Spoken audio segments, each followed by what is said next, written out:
I'm going to start off apologizing to Katrin Becker. The reason why is because when my dad and I were on her podcast, I didn't say the name of the podcast correctly. I mean, there are many people that say, well, because I gave her name as well, they were able to find it, but it really is important to get the right information. Her podcast, The Good, Bad, and Ugly Business by Katrin Becker, was a phenomenal experience for my dad and I to be on. And I want to make sure that anyone who is interested in seeing that particular broadcast and the many others that she has, that they go to the right place. It is important as an email. You can have one number or one letter off on an email, and the person you're trying to contact never receives that email. And the same dynamic with a phone number. Phone numbers are 10 digits. But if they're not in the correct order of that person's phone number, then you'll never get a hold of them, no matter how many combinations you used, if they're all wrong. So I'm always aware if I make a mistake. I want to make sure I take the steps to acknowledge that mistake. And I apologize for the mistake, and I hope she forgives me for it. And at the same time, take accountability for what I did. People take the time to put together a certain dynamic, whether it's a podcast, whether it's a program. It could be just their name itself. And it's important to them to be recognized for what they do or for who they are. And I want to make sure that I do that. That's important to me to do that, because that's just the kind of person that I am.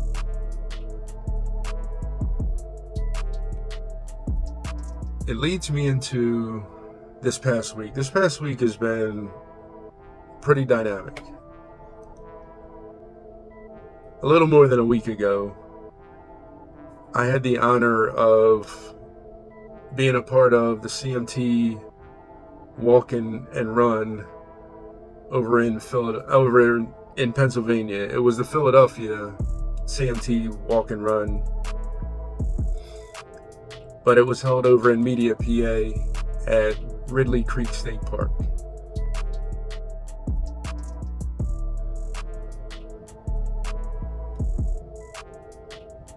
What made this year so unique is we were also, wishing a happy retirement to the head of neurology, because Dr. Stephen Shear, who's been my doctor for more than 24 years, has been just instrumental in so many people's lives and helping them to understand CMT, helping them with the diagnosis they received, the information that they gathered, and just being just one of the best professionals that I've ever been around. When he talked to you, you could tell how much he cares. And when he recommended something that you do, even if I didn't agree with it, it was because he cared. And that's the kind of people that I enjoy being around the most. And don't get me wrong, I'm around some characters. And some of those people that I'm around, no one else likes them but me. But it's because I see the good in them. I see the humor in them. I see just who they are for being who they are. And other people may not appreciate who they are. But I mentioned before, I don't go around taking polls and surveys to see how everyone else feels. And I guess that's why I have so many branches on my tree.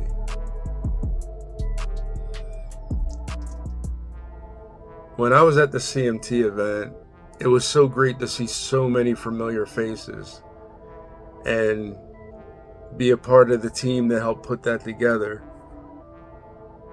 And once again, I forgot to take my phone out to take pictures.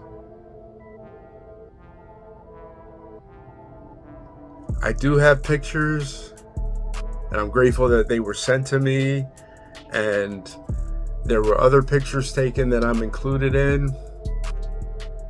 But I get so caught up in just being there that I don't think of grabbing my phone to document it.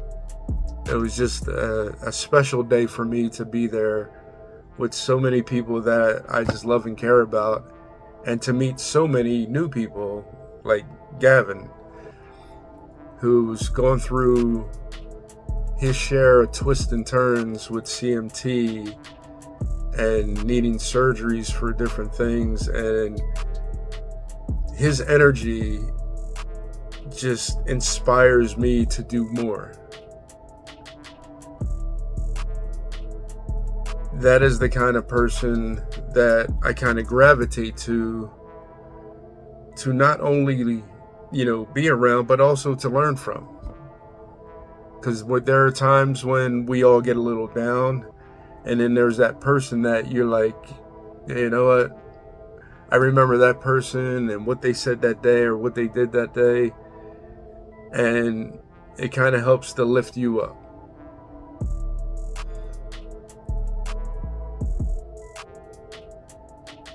I am very proud of the volunteer work that I do and that I have done, because it's not something that I ever did to look for recognition or to put on an application or to boast and brag about.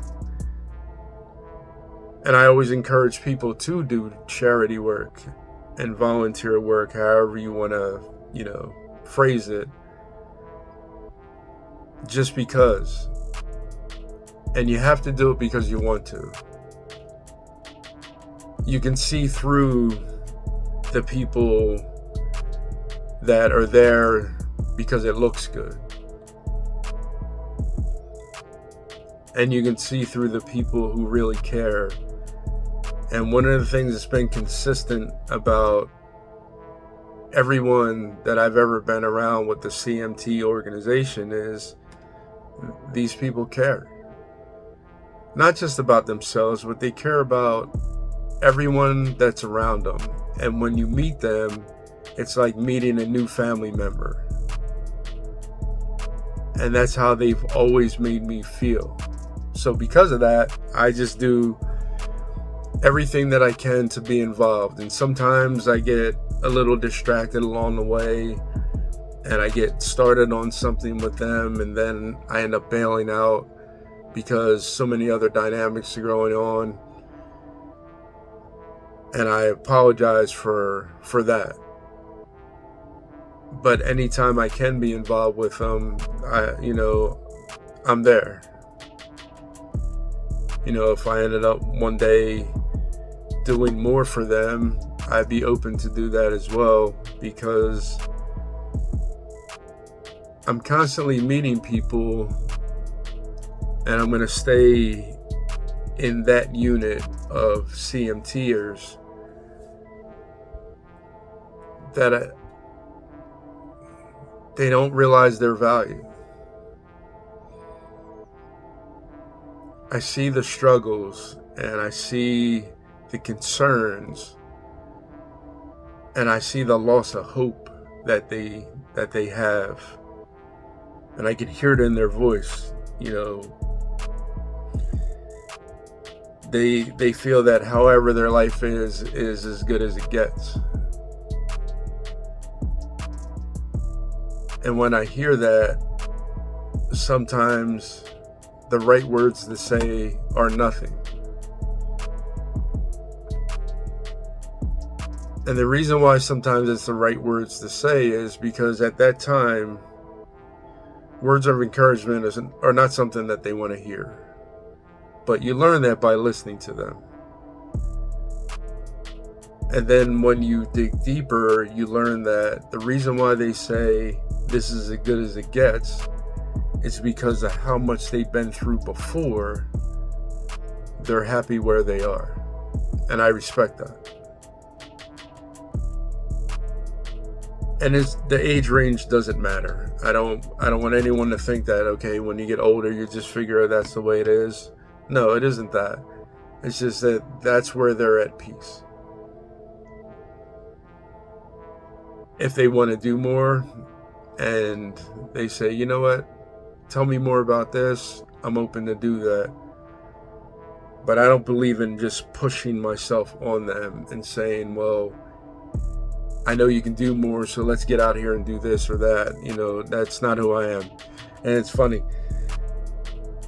You'll hear me say that a lot. It's funny because it's funny to me.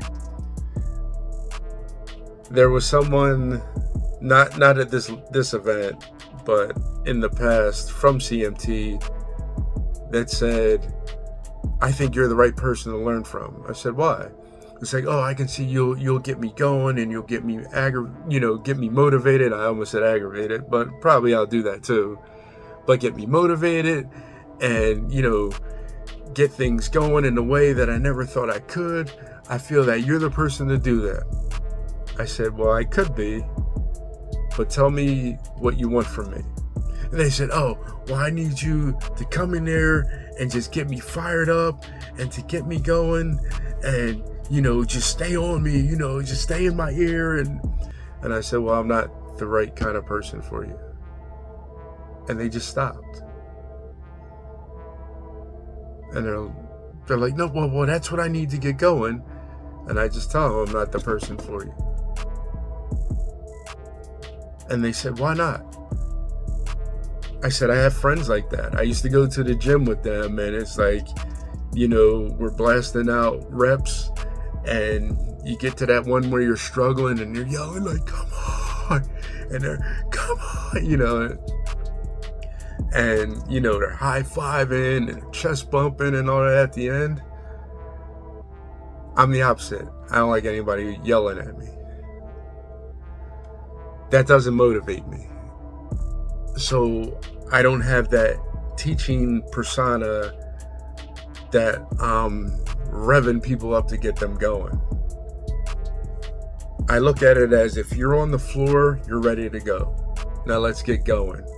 And I actually have a calm approach to what I do and how I do it, because what I've learned with me, the calmer I am, the better I flow.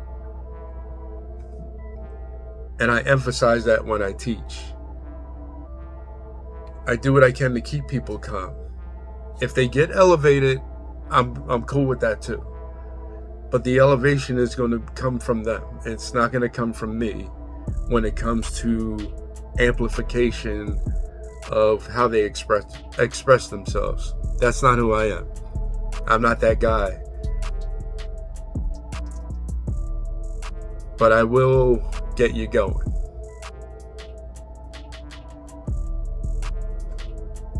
I don't believe in yelling at people to get them going. If I'm yelling at somebody, it's because I'm angry at them, which is very rare. But that's hard. That's difficult for me to do. When I train people, when I work out with people, it's difficult for me to do.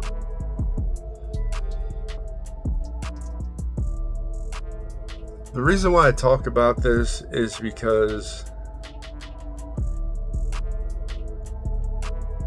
I've had some conversations with people during the week that have been just quite intriguing.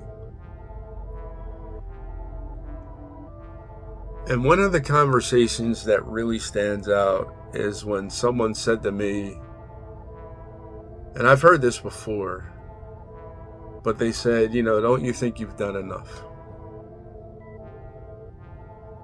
And I asked them, I was like, in what way? Done enough what? Don't you feel that, okay, look, you've been in it for more than half a century in martial arts. You've achieved so many things. You have so many awards. Now you're a published author, an international bestseller. And they go down the list and they say, don't you think you've done enough? And I said, well, let me think about what you're saying. No. And it's almost like I offended them. It's like, what do you mean, no? I said, well, if I thought I'd done enough, then I guess I wouldn't be still on the journey of reopening my school. I guess I wouldn't be back in school to learn more, that, things that can not only help me as an individual, but me as an instructor, and me as a team member, and me as a teacher, and just etc., and they're like, what do you mean you're back in school? I said, well, I'm in National Academy of Sports Medicine, taking certificate courses for integral balance training and for corrective exercise specialist, because I want to learn more. And since I've been having the issues with my legs, I absolutely want to learn more so I can continue to not only maintain what I built, but also continue to build on what I've already built, so that way I can be more productive all the way around. And this person says, well, don't you think that's a waste of time? I said, well, how is learning a waste of time? How is furthering your education a waste of time? How is learning more to help others a waste of time? If you feel that's a waste of time, what do you suggest? And the room went silent.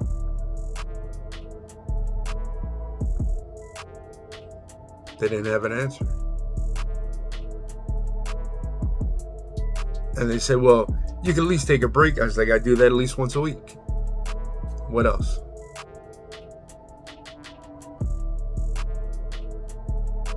Then it's like, oh, never mind. And then the conversation was over. And I realized that within my own circle, there's something that I always heard was true. There are people within my own circle that they're happy if you're on the same level as they are, and happier if they're beneath you. But there are some who are unhappy if they feel that you're elevating above them. And that's something that I've had throughout my life, where someone just didn't feel that I deserved what I had.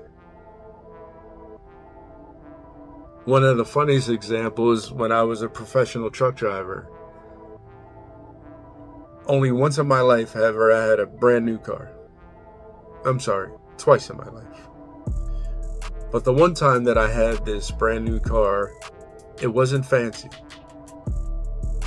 It was a vehicle that most of my friends laughed at. But it was brand new and it was mine.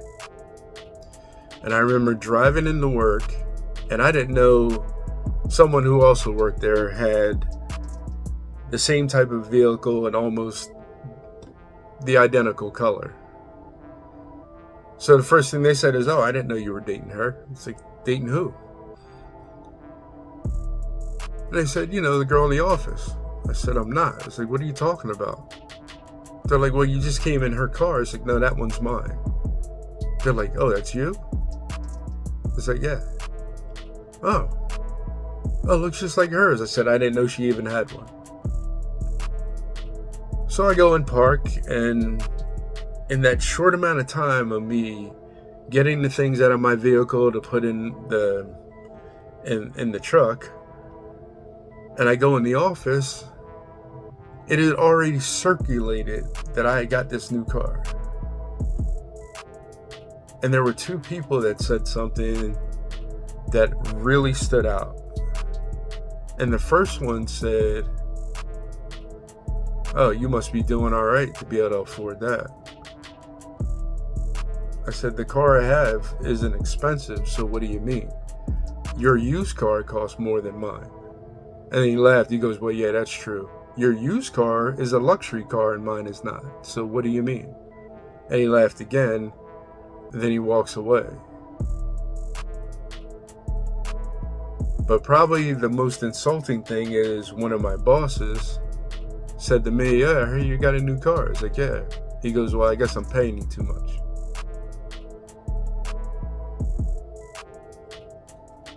Wow.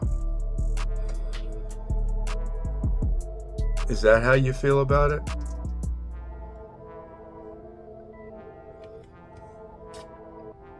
I've had that happen to me throughout my life.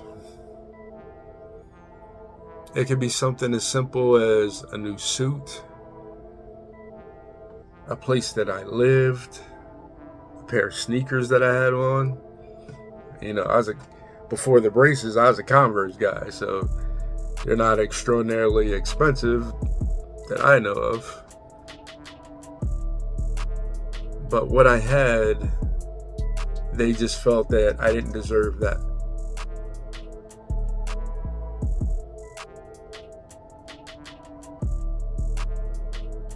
Everything that I've achieved, I deserve. And I know that, and I've learned not to defend myself when it comes to that. There are people that love to have the tennis match where they serve it over and then I smash it back, and when we feel that we one up them, we point. It's like, what else you got? When I was younger, I used to fight verbally and physically. You're not gonna tear me down, break me down, tell me I'm not, good enough to have this or that, But I learned I don't even need to fight about it. If that's what you think, that's what you think. I even tell everybody that you're right, just because it's a shorter conversation, and then I can go on with the rest of my day, because I can't get that time back if I'm going back and forth with you all day long. And I'd rather do nothing than to have that battle with someone who wants to define who I am and what I should or should not have.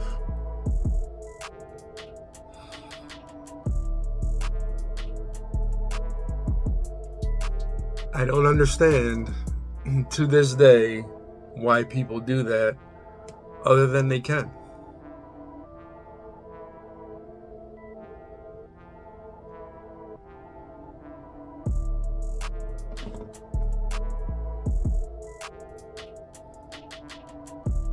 When I say they do it because they can, is because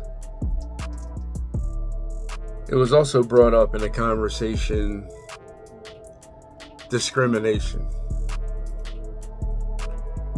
And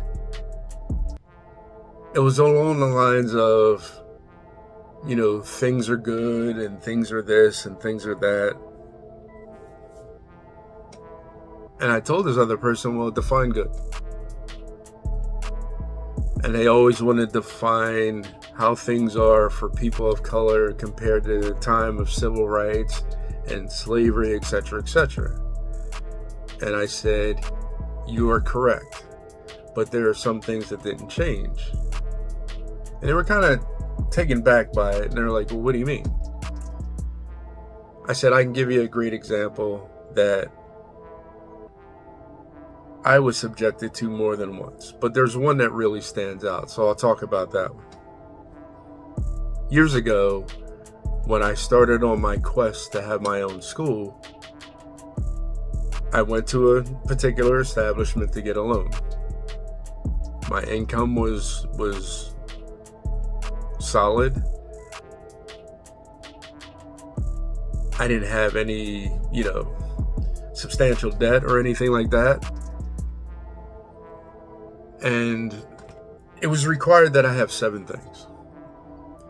And I was told that if I have these 7 things, then absolutely it'll go through, no problems. Because what I asked for wasn't a substantial amount of money. It was a particular location that needed minor renovations, a few things to add here and there, but I would hit the ground running with this loan.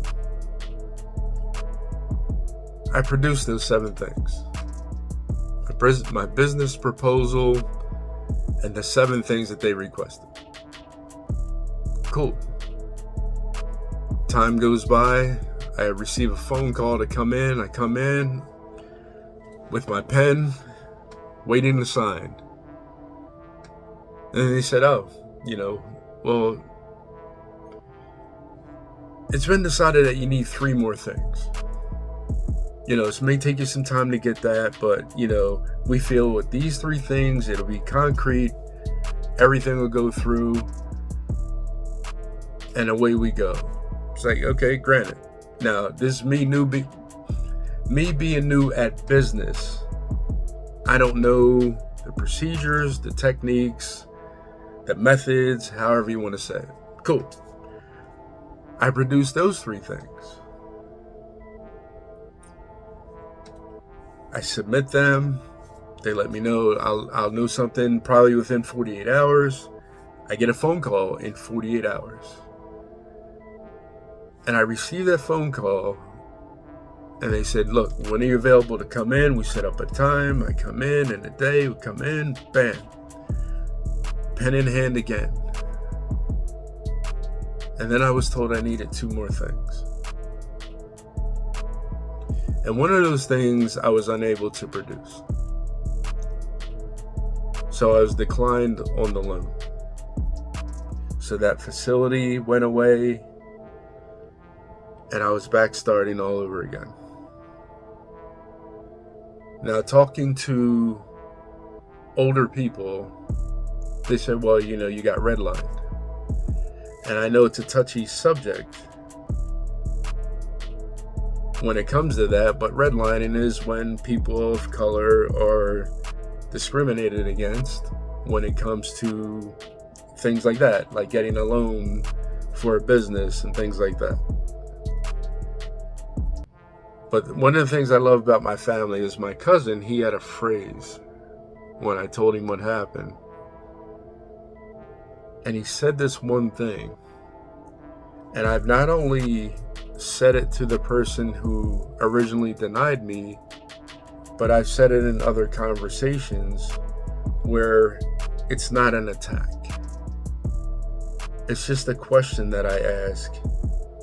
But each time it silenced the room. It's like you didn't even hear crickets chirping at the time. And I always make sure I ask this question face to face.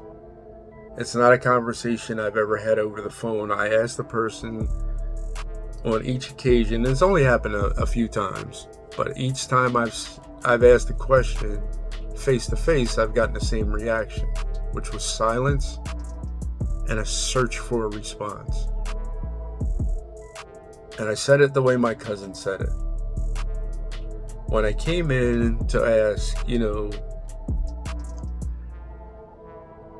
it seems like we were on board and this was going to happen, and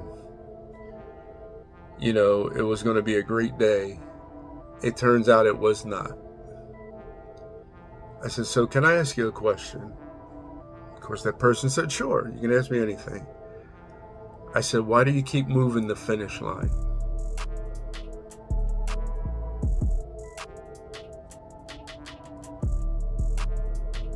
That's what I got. Silence. And I said, I'll explain. I said, you told me if I had these 7 things, it was going to happen. And then the next time I see you, you tell me you need 3 more. That means the finish line moved.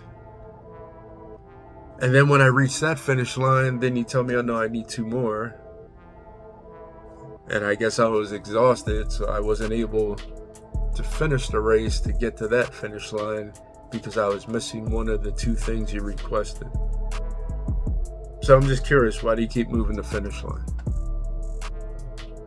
And no one ever had an answer.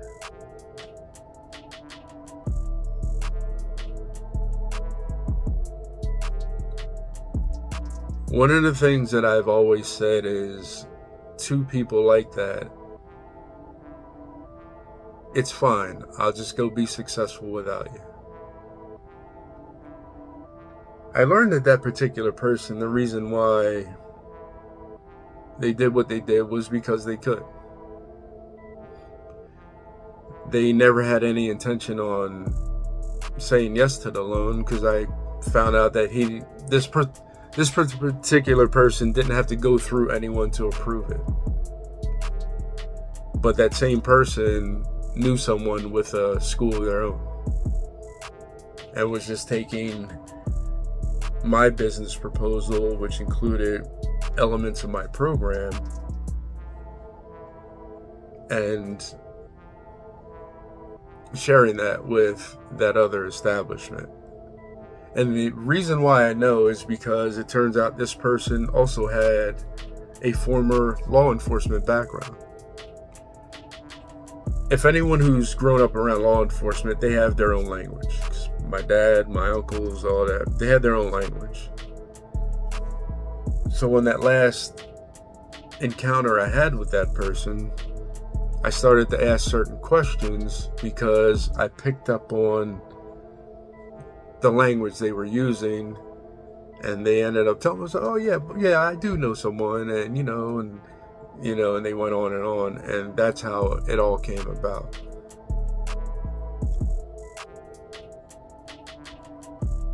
It's insulting. I'm not here to hurt anyone. I'm not here to take anything from anyone else. I just have my own way of doing things, and I would like to do them, but there are people that don't feel that I'm worthy of it. But I'm glad I don't feel the way that they do about me.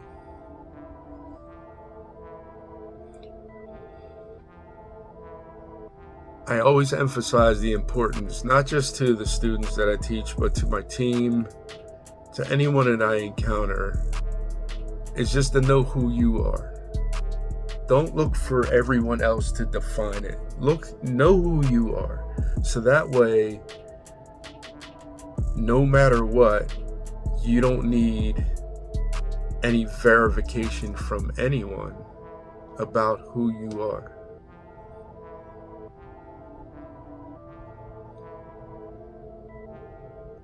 It took me a long time to learn that. Like I said, the first half of my life was just like a horror movie. It was just twists and turns. It was a disaster. So it took the second half of my life for me to learn these principles, but I'm glad I learned them.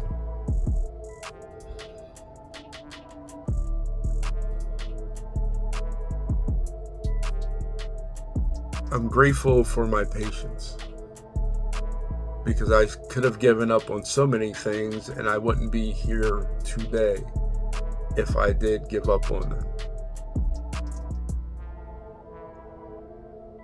And that goes beyond the self-destruction, just in life. I could have just given up, sat home with the remote, and watched the days go by on the calendar.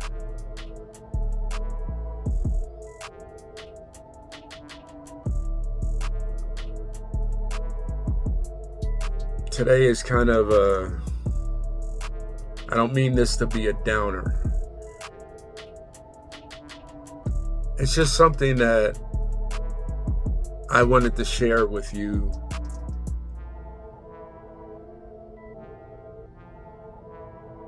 Because there are people that are Google experts. They're WebMD experts.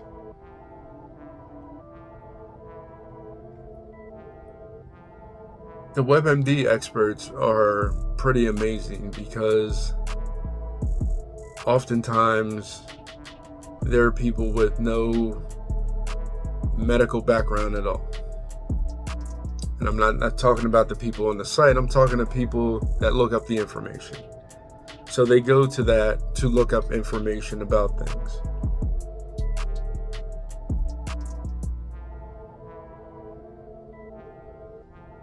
Most people laugh when I say it as a response, but some people do not. Many of the people that have not are people in uniform that I've had encounters with who said, "You don't look disabled." And my response was always, "You don't look like a physician." Most people find that very funny and they laugh about it and they're like, "Okay, you got me on that one," and we move on, or we have a conversation. But certain people in uniform do not. They take that as arrogance. And it escalates to a level that it never should have gone.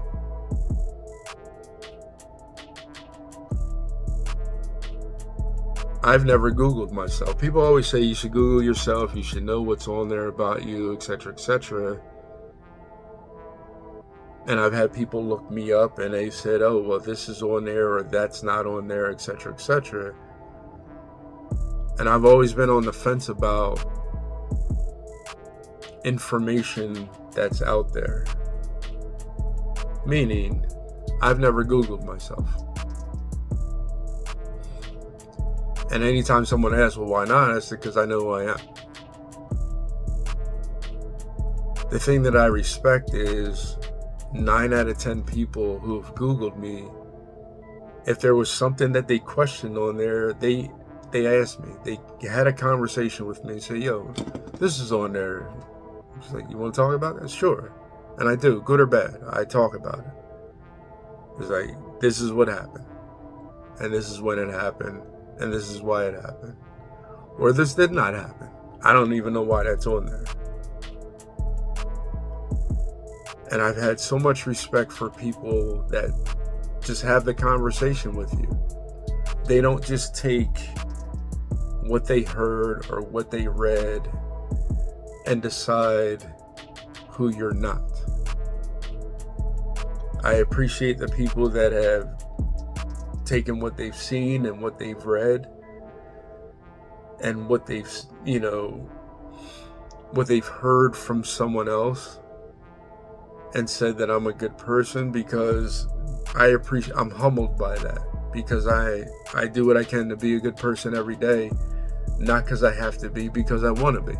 I like being that person that is just a nice person every day, that's good to people every day, that wants the most for other people every single day is who I am. And there's always been people who have tried to tear that down, that definition down of me throughout my life for no other reason than they can. Not long ago, another friend of mine reminded me of the guy that we encountered who was the brother of someone that I had a confrontation with when I was in my 20s. And that brother held a grudge against me all those years because I hurt his brother in a fight. And one of the interesting parts of it is he felt that because he was with a bunch of his friends, that was the time to confront me. So he goes, "Hey, I remember you." I said, "I remember you." He said, "I didn't forget what you did to my brother." It was like his arm never moved the way it used to because of what you did to his shoulder. And I said, "I understand."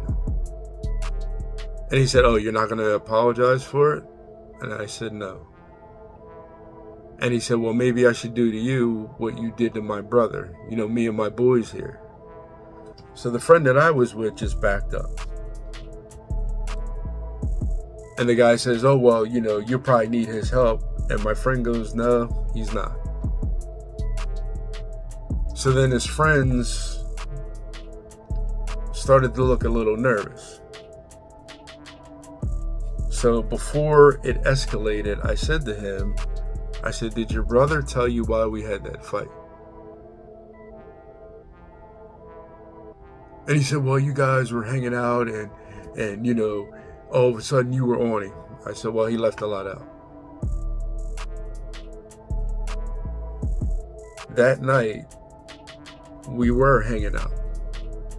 And we were at a party. And there was a bunch of people there. And he reared back and smacked this girl right in her face and knocked her to the ground. And I just reacted. I did what I was trying to actually separate his arm from the rest of his body. And he goes, oh, he didn't tell me that part. I said, so in that situation, what would you have done? Would you just, put your hands up and walked away because it's your brother? And he said, no. And I said, well, I respect you for saying that, because you shouldn't. I don't care if it's your brother, your cousin, your dad, your friend. That shouldn't happen. And he said, oh, he said, all this time, all these years I've been mad at you and I didn't know everything. I said, no, you didn't. I said, but I appreciate you giving me time to have this conversation so that way it didn't go in a direction that it could have. Because I'm going to tell you something my family used to tell me, and I hope you laugh about it. And he said, what's that? It's one thing to get your butt kicked, but it's another thing to get your butt kicked for the wrong reason. And his friends laughed, and then he laughed, and then, I smiled like I am now, and we shook hands. And anytime I saw him after that was just, yo, how you doing today? And we'd handshake, we'd hug, we'd catch up on whatever was going on. I asked how his family was, including his brother. And he said he talked to his brother, and his brother's like, yeah, that's why that happened. And I said, I appreciate your brother verifying why I did what I did. In doing that, people who've sometimes for decades didn't like me because of something they heard and carried that around and came at me eventually, I'm glad we had that encounter to clear that up.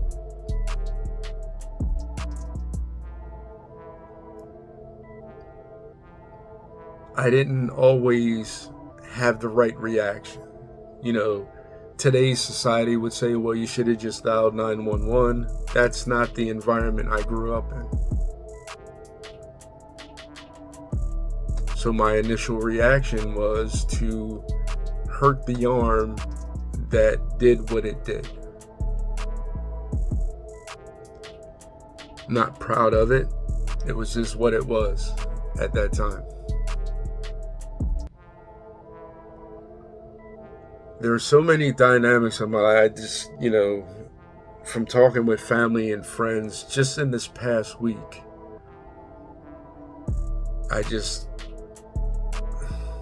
they unlocked a lot of stuff from my past. Most of it good, some of it bad, but it's like, wow, I've forgotten about that. And I wasn't upset that they brought it up, but I was like, wow, I'm grateful to have gotten through that as well as I have to be here right now. And when they talked about my anger, and no one knew that I was, they were suspecting that I was doing drugs, but they didn't really know because I didn't do it around them. They saw me angry all the time. They just thought that was my personality. One of the golden things that I learned from Mrs. Johnson when I went through rehab is when she told me my anger was fueled by fear. That unlocked so much inside of me that I never understood that perspective. The second part of that she said that really opened my eyes is she told me my fear was based on success. I was afraid to be successful. And I told her she didn't know what she was talking about. Of course I want to be successful. I said, that's why I'm mad, because I'm not. She goes, no, you're afraid to be because you're so used to things going wrong. She said, I remember when you said, you got money in your pocket, money in the bank, all your bills are paid, cars running great, families grow golden. You're waiting for the bottom to drop out of that. You are always waiting for that phone call or that encounter or that bad day, something to happen to derail you from the good that was going on. And that's because that's what you were used to. She unlocked something that I never knew I had in me. Because of that, I started doing things different in my life. There are certain people that make, just an impact on me that no one ever has.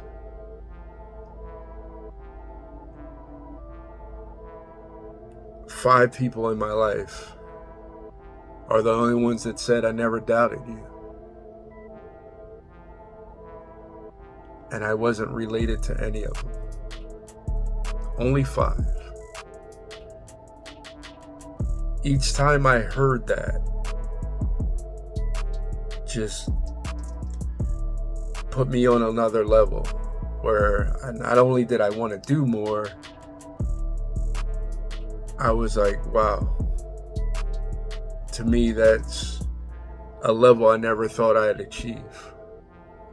And it was from 5 people, like I said, who I'm not related to. One person said it to me the second time I talked to them.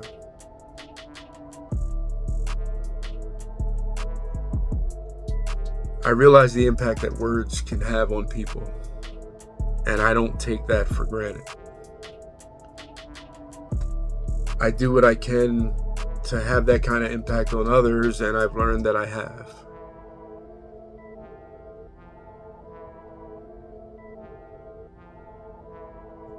Words are, to me, the deadliest weapon because they can destroy people in a way that they never recover. And you may say it out of anger or out of the moment, but there are times that there are people that don't recover from that. And there was a long time I was one of those people.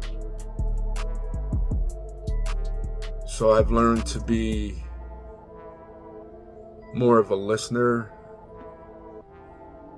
than a talker and realize I may not have the answer when someone comes to me for an answer. I may not have it, and I'm never prideful where I say something. Instead, I say, I don't know. It's not an insult to me or to them. I just tell them, I don't know.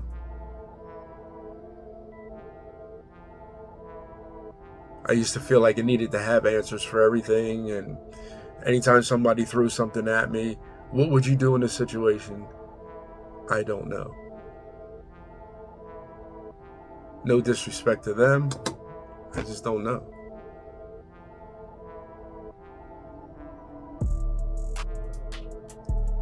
Before, I used to have answers all the time. I just fire things out there that sounded good, only to later on say to myself, why did I say that? It's like, I don't even know if I would do that. Why am I going to tell them to do that?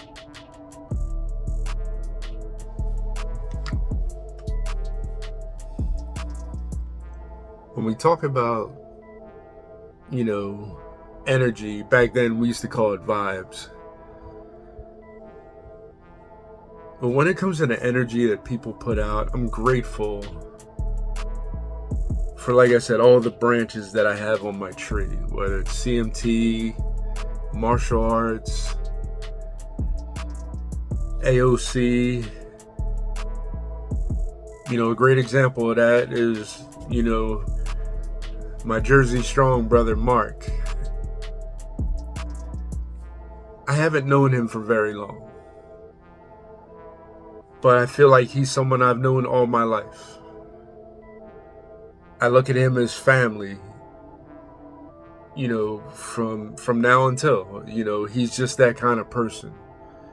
And that's the kind of people I love being around, love to have conversation with. And we haven't even met face to face. We've only been on Zoom together with one another. But he's someone that said that, he loves people that are authentic. And I said, I feel the same way. And I appreciate him seeing that in me. I'm just being me. I'm rough around the edges. The hair on my face kind of describes that. I'm a little rough around the edges. Things are not perfect with me, defined by the definition in the dictionary of perfection. That's not me. But one of the things that I am is happy. I'm happy with my journey. I'm happy with the people that I'm around. I'm happy with the things that I've accomplished, the things I'm going to do. And I'm happy every day. Every single day I'm happy. I want people to have that same energy around them and that same energy in them, to have that same happiness, which is what, a big reason why I do what I do and why I am who I am. There's enough unhappiness out there that I don't need to create more, so I don't. What I do is intentional and what I do is a choice. And I want people to make those same kind of choices. There's always going to be someone negative, whether it's someone who gives me a negative feed. There's someone that gives me a negative comment in my feed, or verbally, or in a meeting. There's always going to be someone who's just in the bushes waiting for me to achieve a certain letter so they can come in and say, oh, well, what about this? That's been my life with everything I've done. And it's a shame that there's so many people that put that kind of energy into negativity and to come against me just because they can. Many of the times that people come against me, it's not even justified, but it goes back to a principle I learned a long time ago. There are many people I've encountered that don't care about the truth. They just want to be right. So I let them be right. I used to fight. I said it before and I'll probably say it again. I used to fight physically, fight verbally. It's like I could have documentation and it was notarized. It's like, and I realized these people are going to feel the way they feel and they're going to say what they're going to say no matter what. So I've learned to just let them be right. It makes for a much shorter conversation, a much more pleasant day.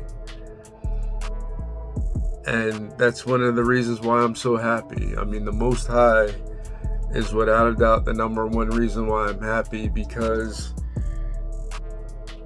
He was there with me even when I didn't know it. And He's brought me to where I am. And many times I don't even feel that I deserve to do as well as I do.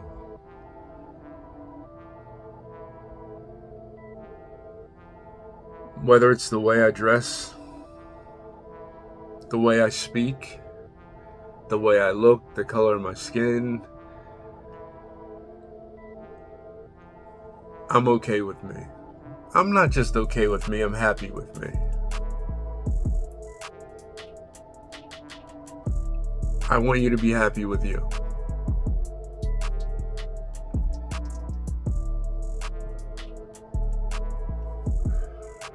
sometimes the words, it's not even that I'm at a loss for words. It's just that I have trouble sometimes just saying clearly what I'm feeling, because there's so much that's going on inside of me, especially right now. Like I said, it's been an interesting week, and there have been some, like I said, there have been some challenges that I've come across just in conversations with people, because they triggered old emotions and they had me flash back to old memories that it's not that I forgot about them, I just had no reason to acknowledge them. But now that I've acknowledged them, I just want you to know I don't embrace the negative. Negative will always be there. I acknowledge the negative, I just don't embrace it.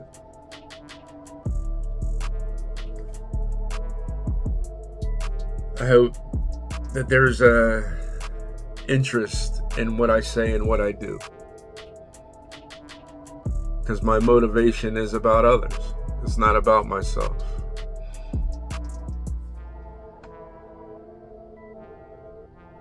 I don't know what today will bring. You know, people always think, well, I don't know what tomorrow will bring. I don't know what today will bring. But I do the best that I can today and make the most of today. And then tomorrow's a new day.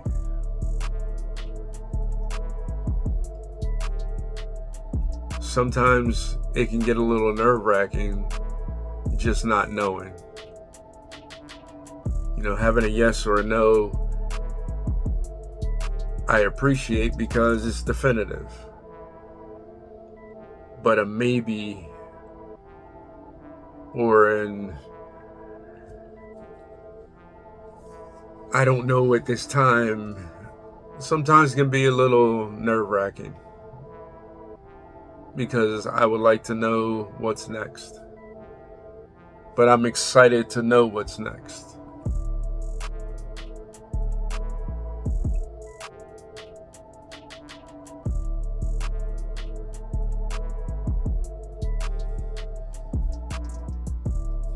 This is rough. Emotionally, this is rough. I'm like having a battle with emotions right now that are inside of me, just because what has been stirred up, you know, for this past week. But I just want to say thank you to everyone who's been supportive of me, whether it's a day or a lifetime, you know, just thank you. It's because of all of you is why I'm here, and why I do as well as I do, and why I want to do more. It's because of all of you. And it's because of all the people that I haven't met, that happen to know my name, but I do not know theirs at the time. And just to put on the record, I'm terrible with names. I can remember a nickname faster than I can your real name, and I've always had that as a weakness, as well as remembering names. So I apologize if I forget anyone's name, if I don't mention anyone. But I am grateful to all of you.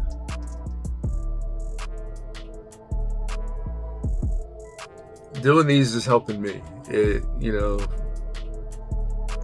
for a long time I didn't speak because I didn't think I had a voice. But I realized that I do. And I realized that so does everyone else. They have a voice.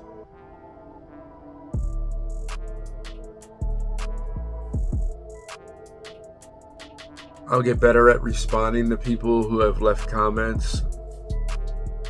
I'm still learning this whole process. Like I said, I've done some things just in this past week that it wasn't second nature for me to pull a camera out, so I didn't even film those things. I'm still learning to do that because I never look at the phone as an extension of my arm, so it's not second nature for me to just pull it out.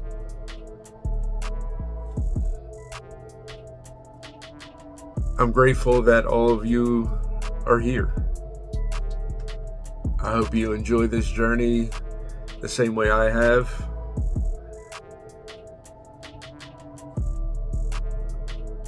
I can only be me. And that's what I try to do. Well, it's not what I try to do, that's what I do every day. I'm just being me. I will see you all again soon. Probably sooner than later. I got some things that I'm working on that I hope to film and share those things with you along the way. I'm excited about the things that are to come.